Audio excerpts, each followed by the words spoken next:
Amy, let me tell you about a magical place that is so exactly designed to be enclosed space, year-round fun for the whole family that I bet you already know what I'm going to say before I even say the name. Let's say it together on 3. 1, 2, 3.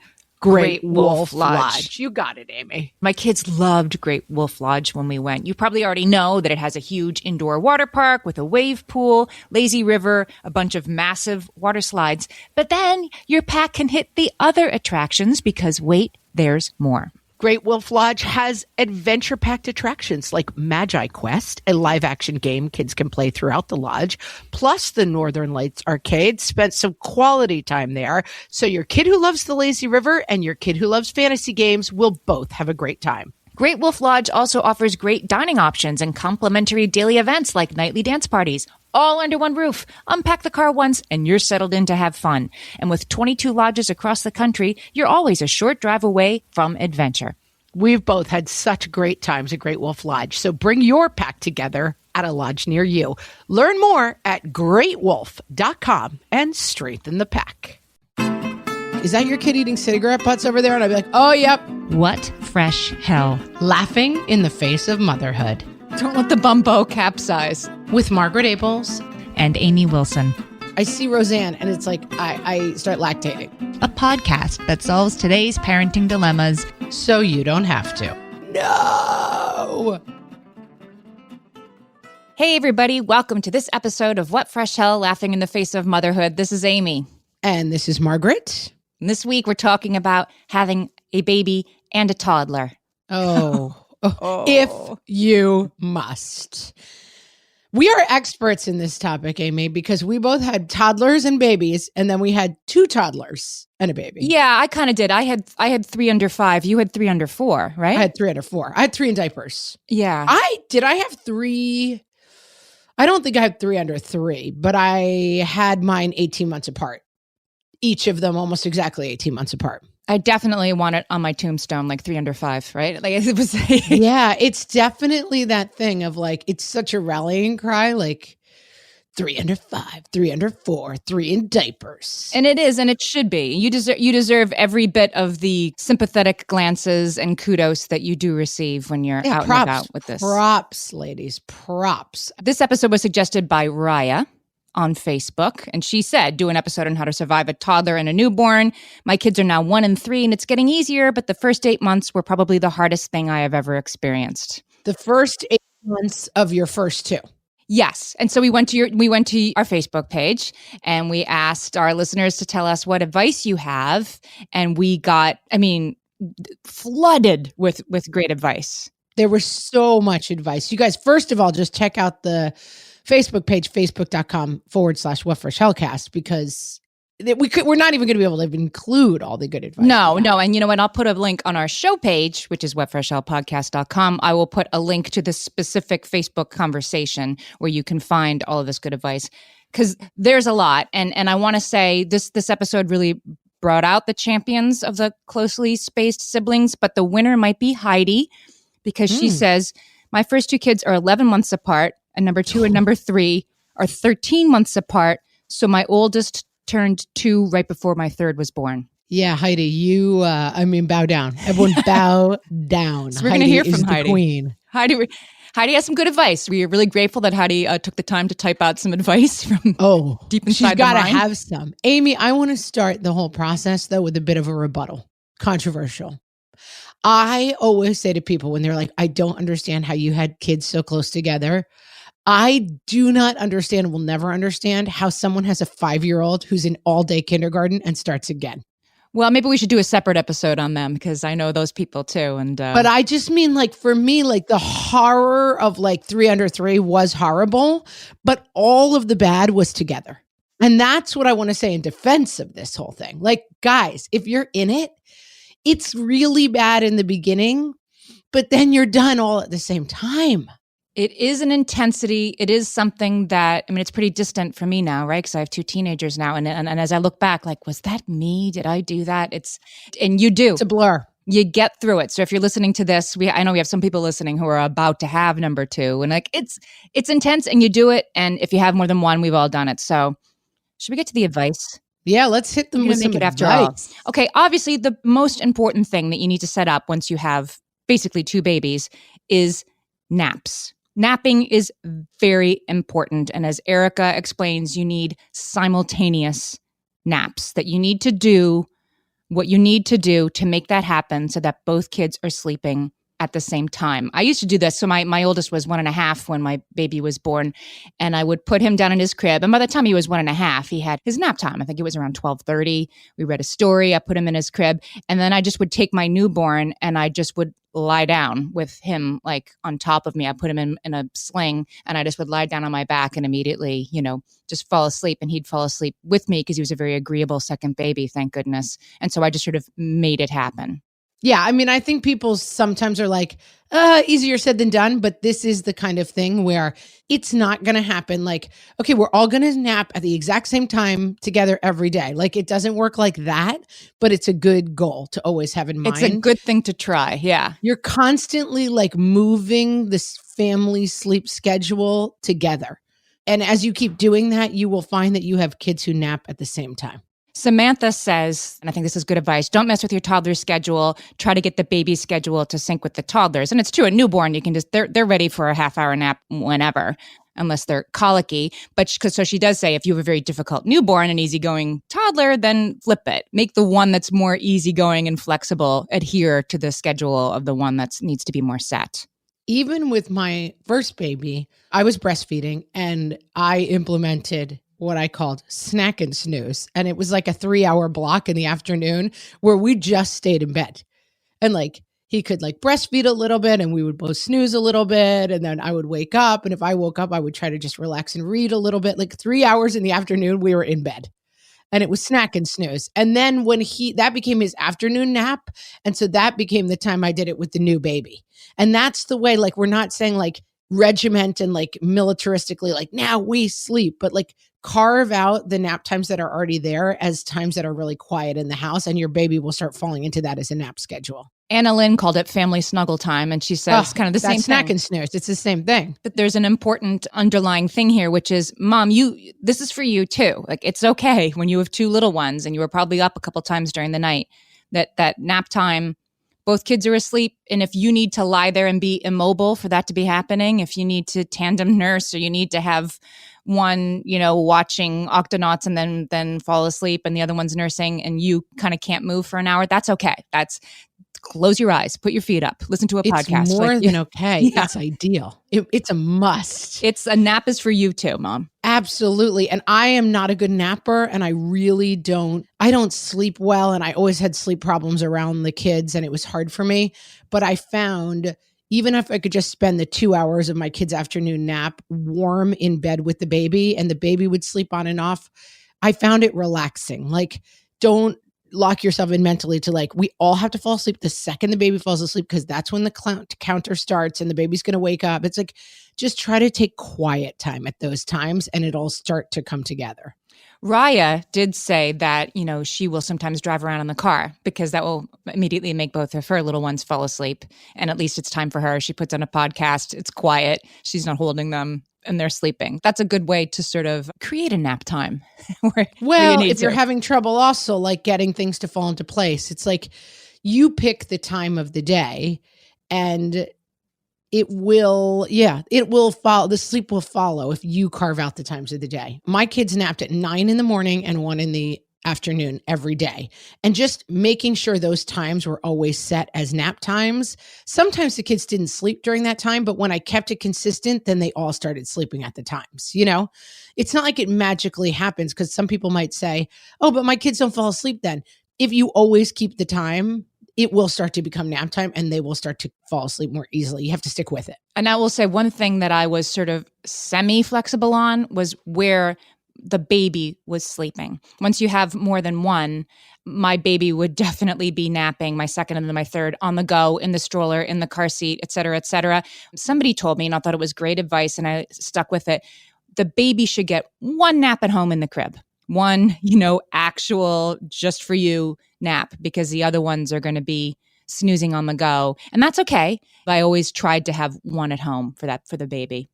Well, yeah. And then I had like a preschooler at some point while my little one was still napping, and it's like 12:30 pickup we could do, and then sometimes he would stay and it would be 1:30, and it's like, yeah, you're going to end up with a kid who falls asleep in the car. Oh, and it's the worst when of course I wasn't doing car, I was doing stroller, walking around New York City, and you're walking home, you're trying to get them home for a nap because they'll nap. I would be pinching them while I drove, like, don't fall asleep. Good, right. And they fall asleep in the stroller. I remember, like, if the elevator would, sometimes an elevator gets to a floor and it goes like a ding, and it kind of, the ding, or just the way it sort of stops and goes up and down just a little bit, that would be enough to wake them. And like 7-minute nap, you, no problem. Fall to your knees and you're shaking your fist at the heavens. And you're like, no. Yes. I had a gated house in LA. I mean, when I say a gated house, like, don't picture a mansion. It was like a little house with like an iron gate around it. I would occasionally pull in, shut the gate, open the doors of the car, let the baby continue to sleep in the car, bring the other kids in and put them to bed, go back to the car and read a book. So then everybody was still asleep. Right. At the same time. Right. Many a time the stroller in our hallway with the napping baby in it. And you're like unzipping the coat, like, like, so I know. I'm just like, leave the coat, whatever it is. If you're hot, you'll wake up. Right. All right. So we figured out naps. Naps you got to do. It's a non-negotiable. I don't want to hear it's not going to happen. Just keep at it. All right. Let's talk about sanity savers, things that will get you through this intense time. And one for me that I've talked about on the show before, but I think it's important, is when the baby comes, if your toddler wants to regress a little bit, that's okay. If they want their blankie out of the crib, if they want their passy more often, who cares? Like, let them have it and worry about it a little later. In my case, if they've been pooping in the potty and now they're going back to diapers, just suck it up for another month. It's fine. Right. It's not time to die on any hill when you've got a 2-week-old and 18-month-old. Right, exactly. Let that go. Make like Elsa and let it go. The other sort of obvious thing, but we heard from so many people, is like TV. There's going to be more TV in your life for the toddler in the near term, and that's okay. And seriously, 3 people said that the thing that got them through was Moana, the movie Moana. Like, repeated, Kelly, Raya, and Laura. God bless Lin-Manuel Miranda. He's saving us all. All said that their kid watched Moana over and over again. Laura said, having made it to 3 without watching a movie, my son has now watched Moana more times than I can count in his brother's 3 months of life. So he's made up for lost time. He has Moana memorized. I don't think I've ever seen Moana, but it sounds like, ladies, you should consider it. I would break into some Moana songs, but I don't want people to turn off the podcast. Anna Lynn says Boss Baby was the movie they watched over and over. So, take that. That didn't look like a great film. Everybody has, from this phase of life, 2 things. One is the show that their kids were watching. For us, it was Octonauts. And one is the show that they were watching while they breastfed late at night, which for me was Roseanne. Like, it's like, I just associate, I see Roseanne and it's like, I start lactating. Like, it's like, I would sit up at night and watch Roseanne.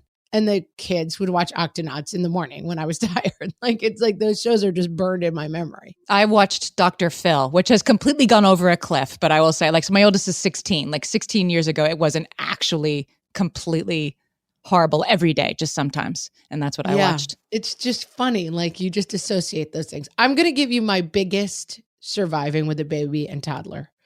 This was the key to my life. Find every fenced-in playground near where you live. And see, you live in New York City, so I think all the playgrounds are pretty much fenced, right? Yeah, I mean, we're lousy with playgrounds. Yeah, and they're mostly fenced. Of course, does the person remember to latch the gate when they come in is another question. But yes, there's lots of fenced-in playgrounds. Yeah, so that was the key to my sanity, because then, especially when I had 3 under 3 or 3 under 4, I could kind of just let it go. And like occasionally someone would be like, is that your kid eating cigarette butts over there? And I'd be like, oh, yep, let me go deal with that. But I knew they weren't at least like in the next county.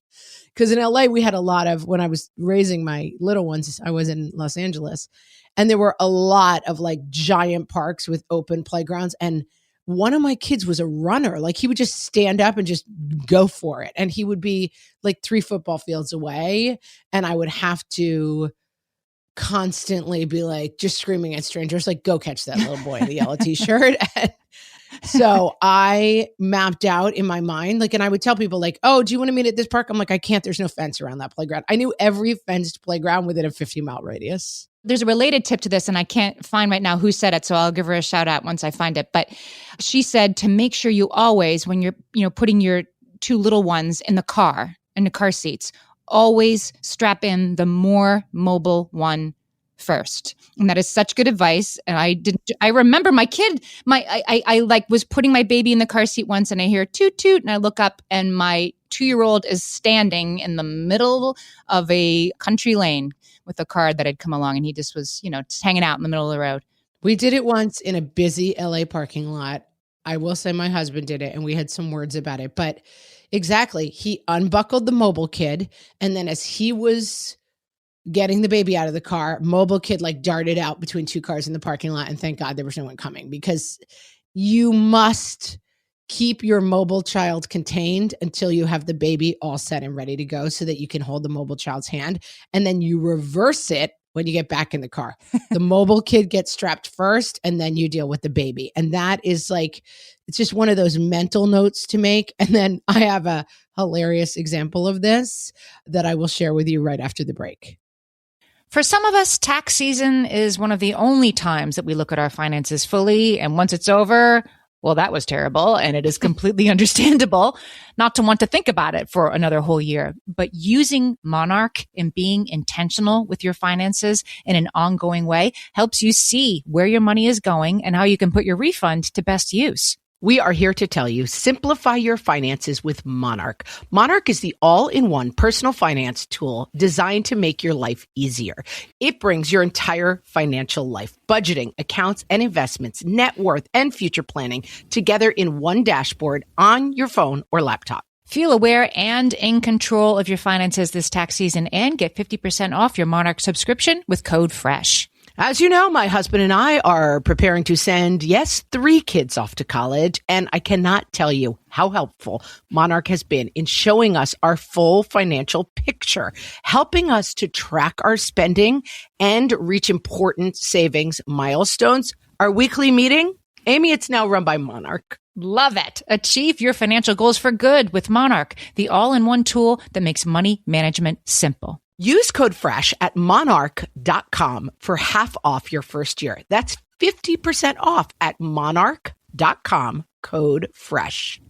You're listening to this podcast, so I know you've got a curious mind. Here's a helpful fact you may not know yet. Drivers who switch and save with Progressive save over $900 on average. Pop over to progressive.com, answer some questions, and you'll get a quick quote with discounts that are easy to come by. In fact, 99% of their auto customers earn at least one discount. Visit progressive.com and see if you can enjoy a little cash back. Progressive Casualty Insurance Company and Affiliates. National average 12-month savings of $946 by new customers surveyed who saved with Progressive between June 2024 and May 2025. Potential savings will vary.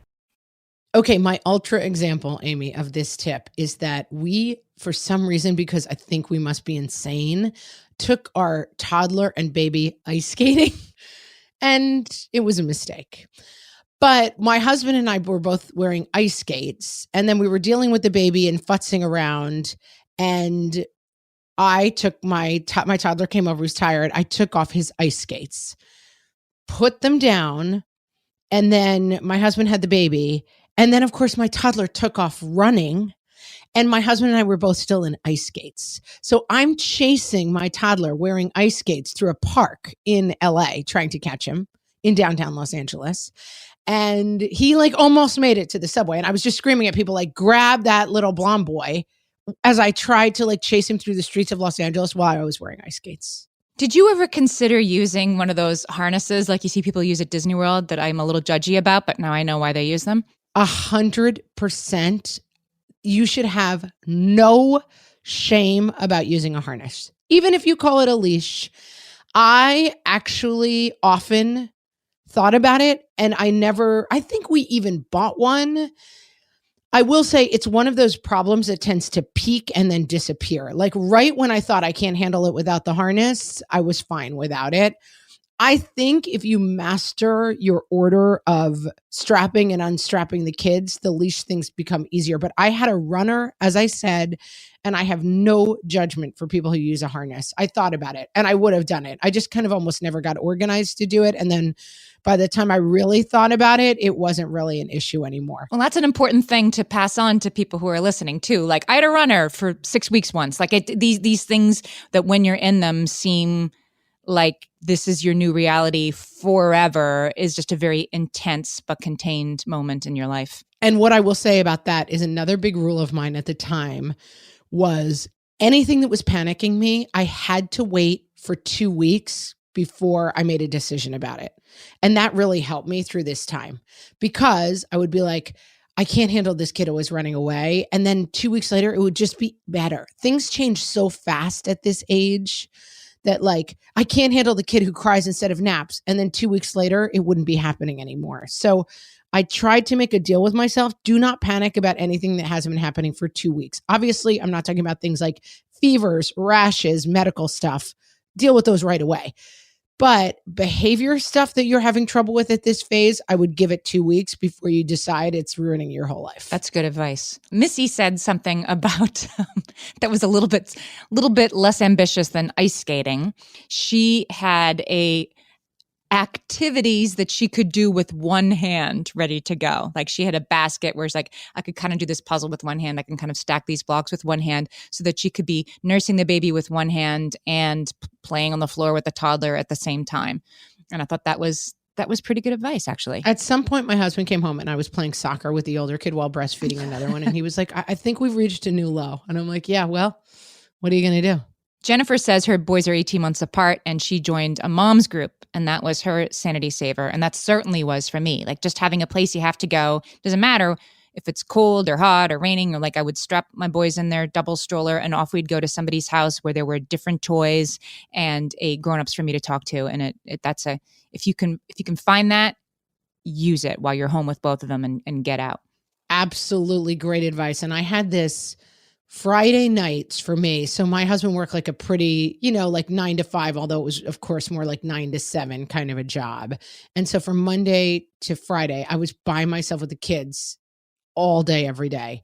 And I started meeting another mom at a play space, indoor kind of play space at 4:30 on Friday afternoons. And then my husband would meet us there by 6. And so basically by 3:30 on Friday, I was kind of done. I was like getting the kids ready to get in the car and go. And then I would meet my friends. So it was like, it gave me like, if I can make it till 3:30 on Friday, I'm okay. And that helped me a lot. Yeah. You need a reason to get out of the house every day as much as it seems. You need a reason to keep going. Yeah. You need that 2:00 music together class with the tambourines. It gives you a structure for your day that. Hello, everybody. Right. We're glad to see you. And the baby likes that stuff just as much. All right. Well, let's move on to gear that works. I thought we had some good advice here too. Melissa said you have to make sure you get one of those frames for the car seat so that the baby's car seat can pop out and ka-chunk right into a thing that becomes a stroller. So if you get to somebody's house and the baby is sleeping, they can continue sleeping. Get one of those people. That's non-optional, guys. That's non-optional. It's 2018. You got to have one of those. Colleen said that she replaced the glider in her son's room with a lazy boy recliner that was big enough to fit her and the baby and the toddler for what we were talking about before. What did you call it? Snack and snooze? Snack and snooze. You need a proper snack and snooze chair. And if you need to, move some stuff around and make that happen, I encourage you to get the best chair you can that can also fit your toddler for all the time you're going to be spending reading the Pokey Little Puppy. Oh yeah, that's a good one. Wherever it is, like get your space going. Baby wearing. I didn't figure this out until number 3. My first baby was a colicky baby and wouldn't tolerate it. And so I didn't try it with number 2. Like the story I told myself was like, my babies don't like baby wearing. And then I got to number 3 and I just had to, and she loved it. And she spent the first, year of her life on my front, like I was a kangaroo. And a lot of people, Kelsey, Miriam, said that was their lifesaver. They can't live without. Melissa suggests keeping a carrier in your car all the time in case you need it. And I will say I went for the 3-kid stroller. I had the double stroller and then I think they call it a kickstand or something. Yeah. Because with a 3-year-old, in my case, if we went somewhere, like he wasn't really up for a really long walk. We go to the zoo basically. And I just pushed all three of them in the stroller and people would goof on me and be like, oh my God. I mean, it looked like, those pictures of like, you'll see a country and it's like, there's 76 people on a motorbike and they're all riding along. Like that's basically what I look like all the time. But rather that than like have my trying to carry a 3-year-old while pushing a double stroller. It's not happening. Yeah. And I always had the carrier with me because often the 3-year-old would end up in the stroller and in the baby stroller while I was wearing the baby because the 3-year-old thought he wanted to walk until he didn't anymore. Yeah, that's a tricky one because that 3-year-old is not, if you're at the zoo, I mean, the LA Zoo is in a Griffith Park and it's really hilly and it's a lot of walking and sometimes it's 110 degrees. And so my 3-year-old, realistically, I mean, people can do anything, but he was really miserable if he was walking for 4 hours in there. Now that zoos are about like habitats and not cages, you do have to walk like a mile and a half before you see a single animal. That's the thing. And then it's really, like a red panda or something. It's not that. No, it's you're not seeing good stuff until the kids are ready to get in the stroller. So yeah, have options. Have options. Let's talk about presets because I this was a whole theme that developed in the comments that I was like, I don't know if I did this, but I would have been all over this if I thought about it.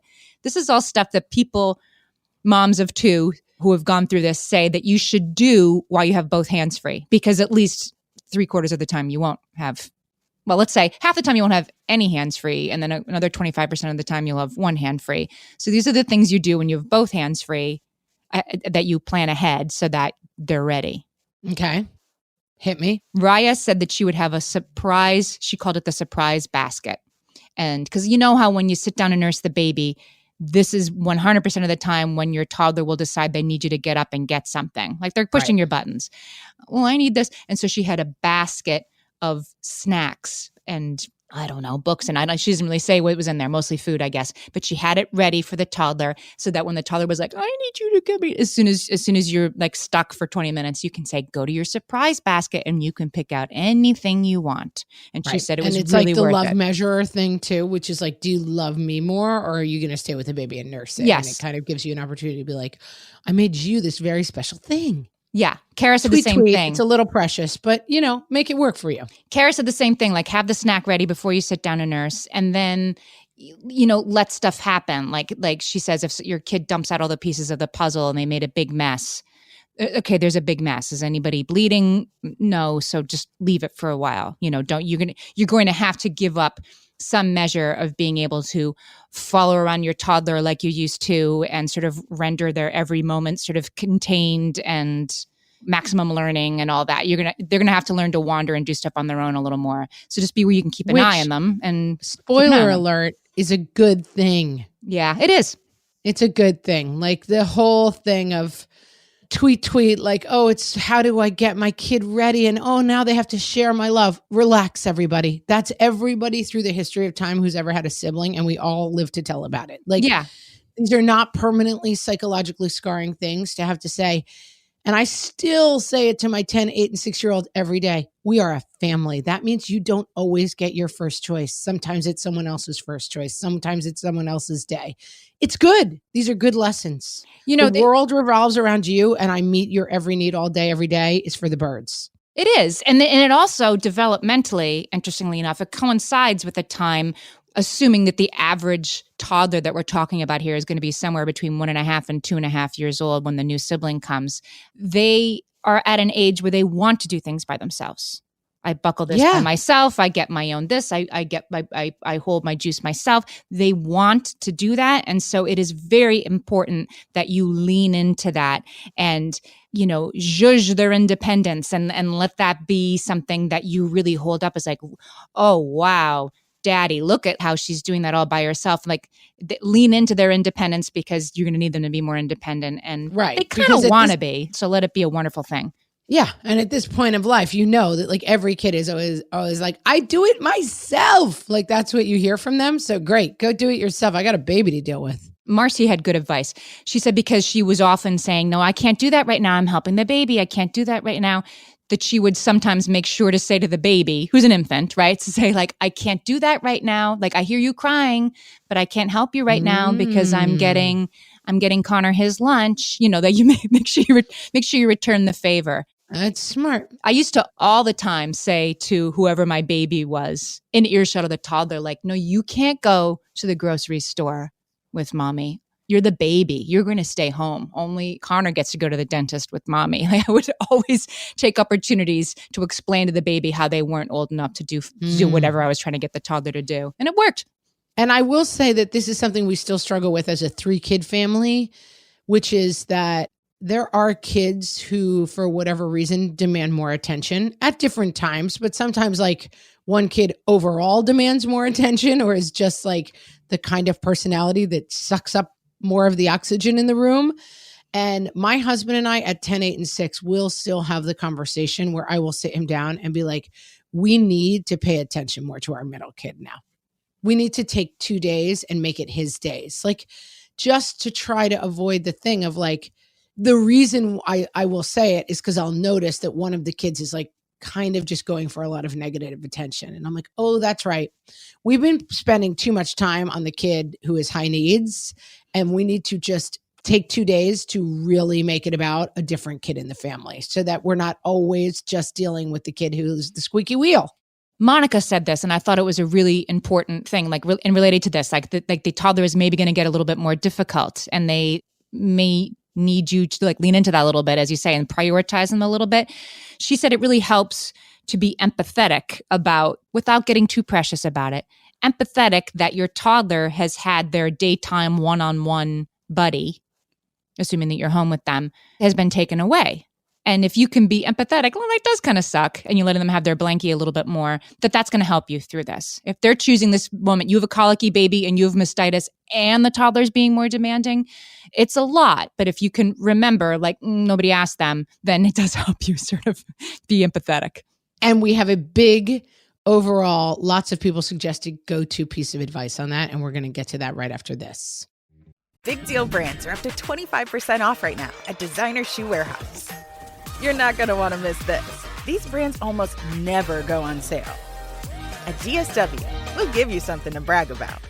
Like up to 25% off select styles from Adidas, Crocs, Nike, Reebok, and more brands you love. Find shoes that get you at prices that get your budget. Save today at your DSW store or DSW.com. DSW, let us surprise you. Close your eyes. Listen to Monday.com. Feel the sensation of an AI work platform. So flexible and intuitive, it feels like it was built just for you. Now open your eyes, go to Monday.com, start for free, and finally breathe. Your second child is here, and it might be time to adjust your expectations. First child. We shall eat only organic foods, which I will lovingly hand blend. Second child. Is a 6-month-old too little to gnaw on a McDonald's French fry? First child. Screens? Are you insane? Don't you know Steve Jobs didn't let his own children have iPads until they were 6? Second child.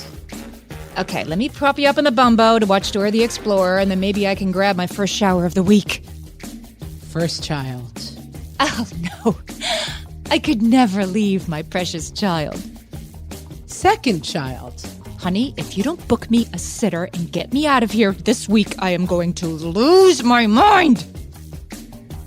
First child. We will maintain a rigorous nap schedule from which I shall never veer. Second child. The baby's asleep. Everyone lie down. Now! This could be our only chance. Move, people! Move! This has been your guide to adjusting your expectations after a second child from the What Fresh Hell podcast.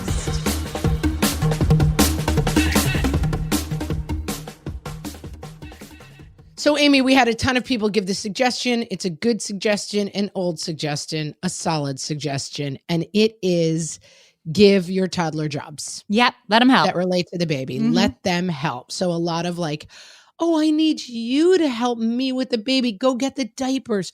Could you help me feed the baby? I mean, be careful with this because it involves a lot of eye stabbing with a spoon when you let the toddler feed the baby, in my experience. But a lot of like, you have a new important role helping with the baby. Yep.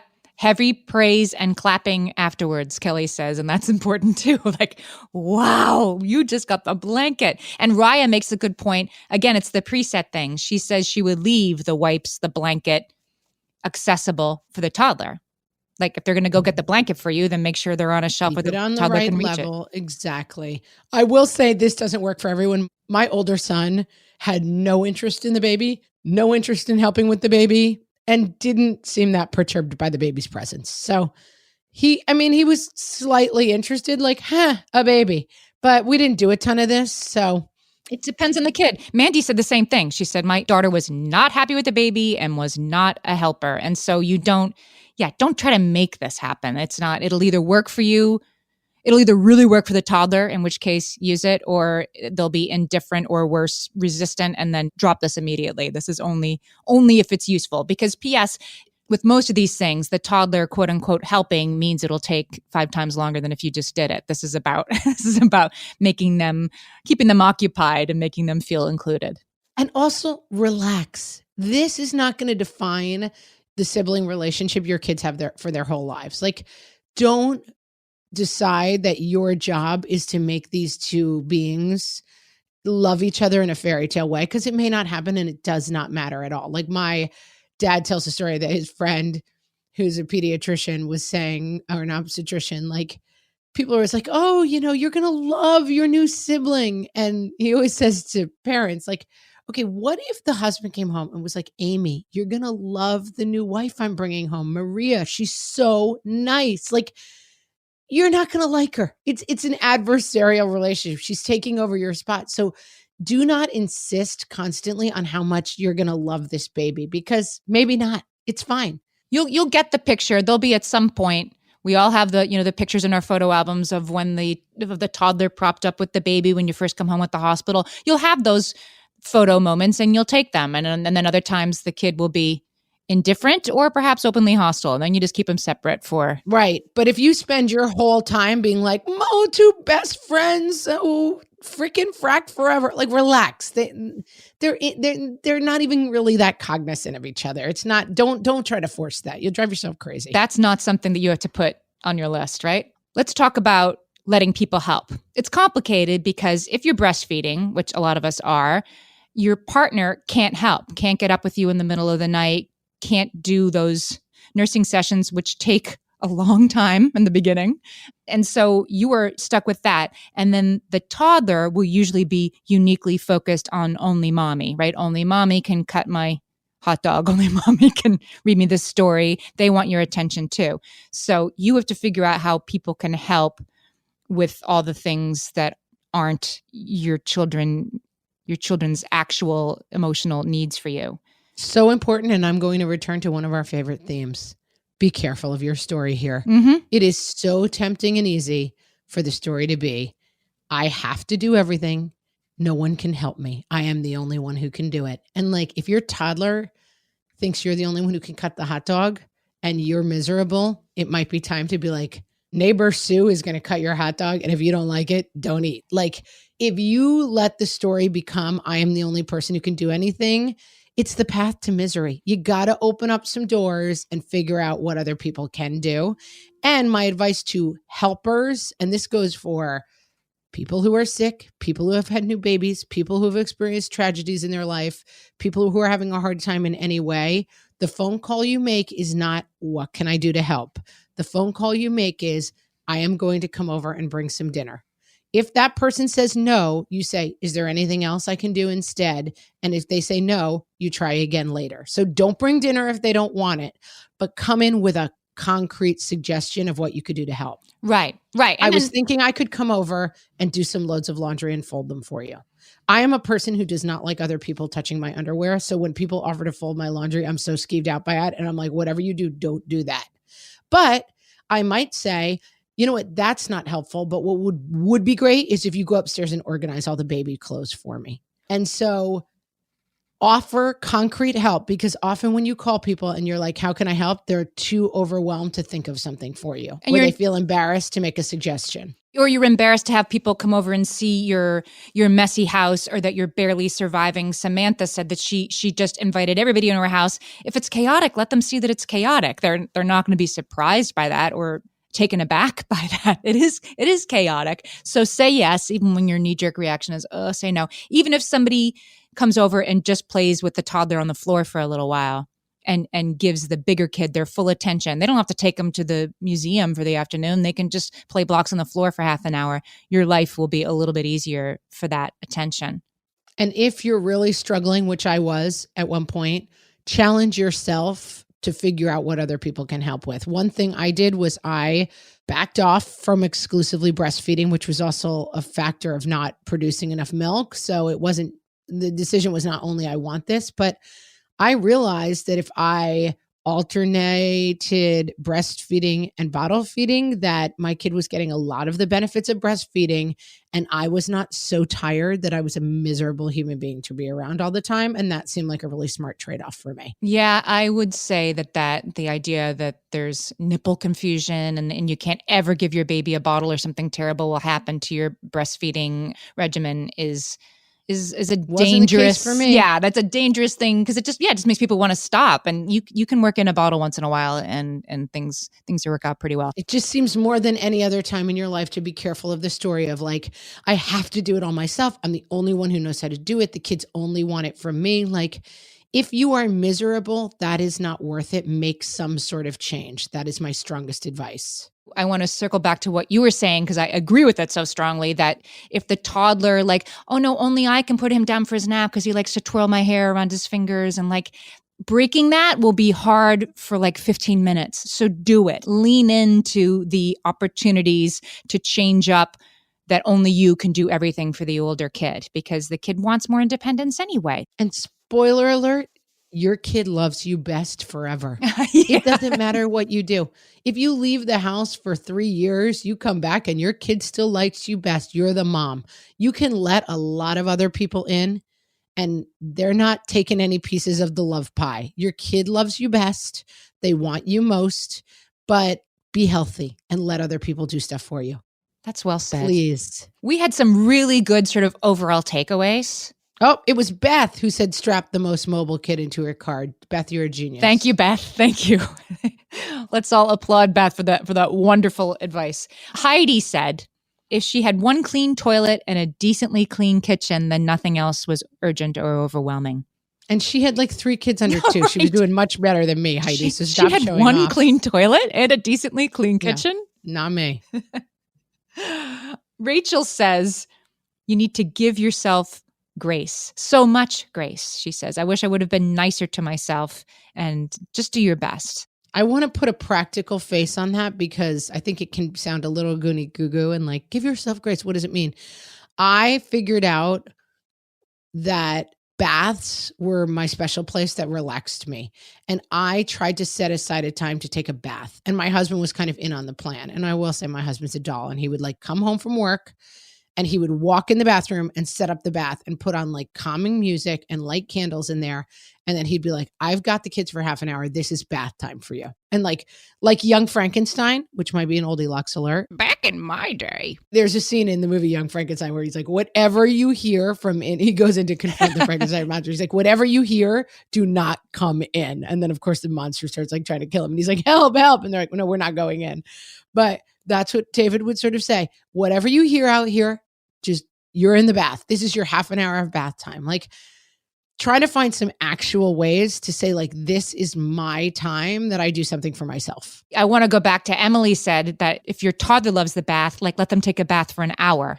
I mean, obviously you're sitting right there with the newborn sitting on the toilet seat, but like lean into what's working, right? If you like baths, take a long bath. If the toddler likes a long bath, then it's bath all day. If they're happy in their high chair for 15 minutes after dinner's over, then leave them in the high chair. Like do not rush to the next thing if the current moment that you're in is working. Whatever's working, stay with it as long as possible. Yes. That's good advice. And then the other thing I will say is at a certain point, baths become a common activity. So everybody's in the bath at once. You don't give 3 baths, but learn from me.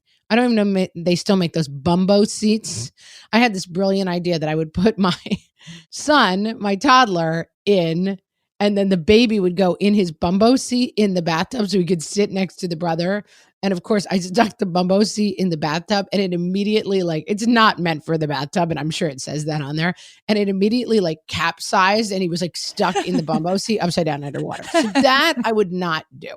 That was a mistake. Learn from me. But you're right. That's what the arc is bending towards here. That's one of my overall takeaways, that this gets easier when your kids stop needing different things at the same time. Ugh. Right? Heaven. When your newborn is nursing 6-8 times a day and your toddler isn't potty trained, like, that's hard. This all starts getting much easier once it's lunchtime at 12, nap time at 12:30 for both of them, bath time at 6:30 for both of them, and story time and bedtime at the same time. Your life will change once they are doing the same things at the same time. And so move towards that, baby steps, because the sooner you get there, the sooner this will get easier. Absolutely. And that's what I always tell people who are like, I don't know if I should have another. I'm like, you're already doing all the things. It takes no more energy to put 4 more chicken nuggets on the plate and serve it than it does to make 4 chicken nuggets. Like, now you're just making 8. Like, the beginning is a little bit hard until the baby kind of gets on the schedule. But then it's like, it's dinner time, it's bath time, it's all the stuff you're already doing. You're just making a little more stuff, and you need to carry a little more people. It's fine. Just a little more people. A little more peoples. And I will say, other giant takeaway advice, which I've talked about before in the babysitting episode, I think, I started getting my neighborhood very young. I think at the time she was like 13 years old. She was not a babysitter. She would come from 5 to 7 at night. I would pay her, I don't even know what, $8 to $10 an hour. It was not a lot of money because she was a child, just to have another set of hands. I would be in the bathtub, and then I would call to her and say, hey, take the baby, put a diaper on him, and then I'm going to get the other kid out. Like, just, it was literally like hiring a second set of hands for the 2 hours a night that were the hardest, which is like, I'm trying to make dinner and bathe the kids and get them to bed. Very, very helpful and cheap. You can do it with a 9-year-old. Like, it does not need to be an expert person. It needs to be a slightly reasonable human with 2 hands, basically. There is no shame in that game, right? They're helping you.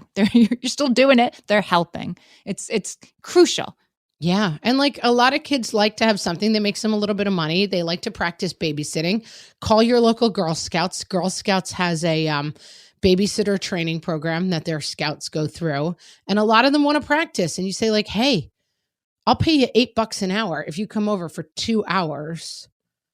And like, done and done. You got another set of hands. I tell you what, and the toddlers love the big kids, right? Like kids at pretty young ages sense this is somebody who's not a grown up, but is a lot older than me, and just a fascinating creature. And so like a 9-year-old to a 1-year-old is like, oh, I hope I would ever someday be this cool of a creature. And the skill set for the kid is very low. It's stare at the child. Do not then let them lick an outlet. If they try to, call me. Like, that's it. Don't let the bumbo capsize. That's well, yeah.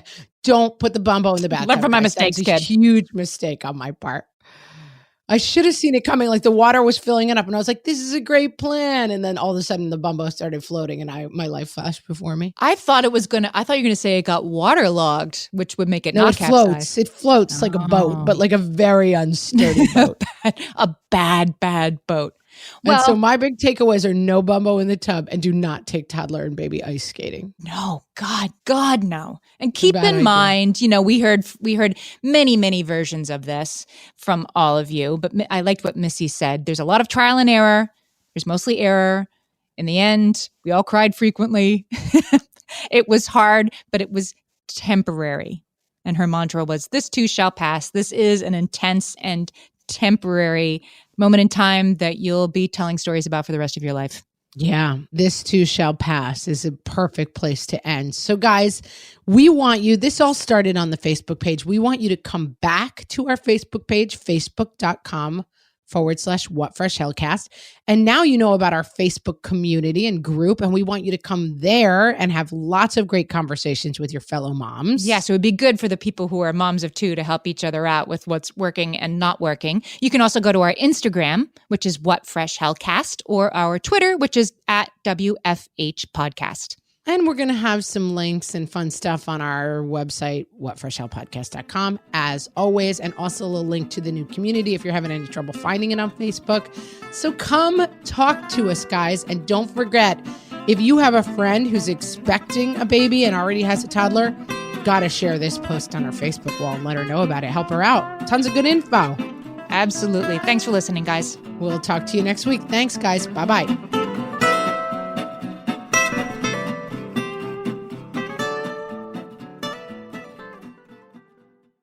Close your eyes. Listen to Monday.com. Feel the sensation of an AI work platform. So flexible and intuitive, it feels like it was built just for you. Now open your eyes, go to Monday.com, start for free, and finally breathe.